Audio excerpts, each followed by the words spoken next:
kasi yun ni Senator Marcos dahil gusto niyang ligawan yung mga supporters ni Mayor Duterte, para yung mga supporters ni Mayor Duterte na siguro ako yung tinutulungan, magkaroon ng dahilan para pagdudahan ako.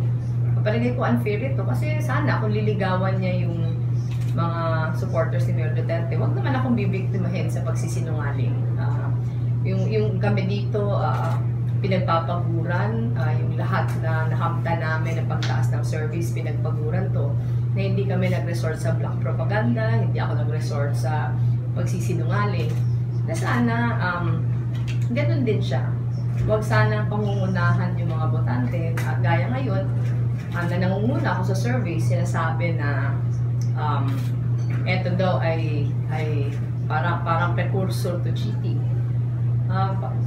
Matagal na din nagkakandidato yung asawa ko, never pa naman kami na-involve sa kahit anong usapin tungkol sa cheating.